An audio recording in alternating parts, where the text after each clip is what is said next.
Assalamualaikum warahmatullahi wabarakatuh. Sekarang kita memasuki semester kedua.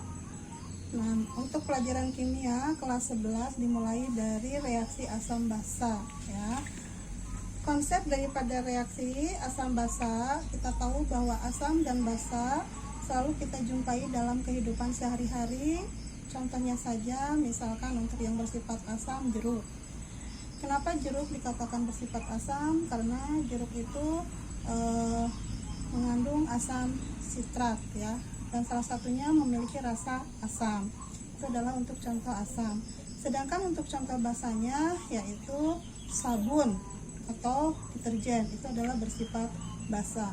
Nah, kalau basa itu memiliki rasa yaitu pahit. Nah, kemudian di sini perkembangan konsep asam basa. Yang pertama yaitu mengenai teori asam basa Arrhenius. Kita harus tahu dulu arti dari asam dan basa menurut Arrhenius, bahwa asam menurut Arrhenius adalah zat yang dapat melepaskan ion H+ di dalam air sehingga konsentrasi ion H+ dalam air meningkat.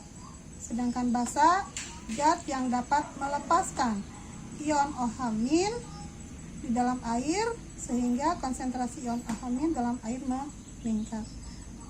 Contoh daripada senyawa asam basa menurut Arrhenius, contoh asam HCl, HNO3, H2SO4 dan seterusnya.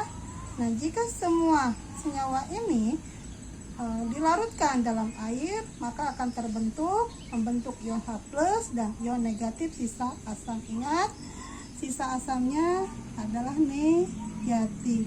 Contoh di sini HCl. Jika HCl dilarutkan dalam air, maka akan melepaskan ionnya adalah ion H+. Sisa asamnya adalah negatif, yaitu Cl, berarti Cl-.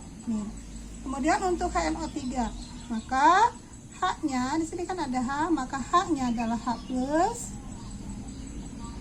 Sisanya ya ion negatif, berarti NO3-. Kemudian untuk H2SO4, H-nya tetap H+.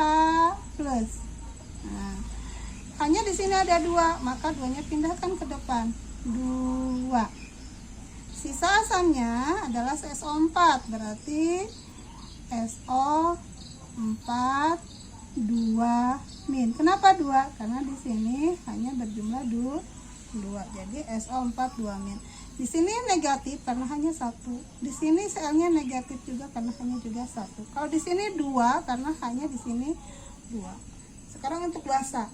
Contoh daripada basa adalah NaOH, KOH, CaOH2. Ingat, kalau asam itu ada H ya. Nah, kalau basa ada OH. Nah, jika dilarutkan senyawa ini dalam air, dia akan terurai membentuk ionnya OH- dan ion positifnya adalah sisa basa. Ingat, sisa basanya bermuatan positif. Contoh di sini NaOH dilarutkan dalam air, maka Na-nya positif, OH-nya negatif. Contoh kedua KOH. Nah, berarti di sini yang positif adalah K. OH-nya negatif. Nah, sekarang untuk COH2. Nah, berarti Ca-nya yang positif. Nah, di sini bukan positif 1. Kenapa? Karena di sini OH-nya ada 2, maka di sini 2 plus. Ditambah tetap di sininya OH. Karena di sininya OH-nya 2, tulis 2-nya di depan. 2 OH. Nah, kalian kerjakan tugas untuk reaksi ionisasi asam basa. Di sini Ibu memberikan 5 soal. Silahkan kerjakan, fotokan, kirimkan lewat GCR. Assalamualaikum warahmatullahi wabarakatuh.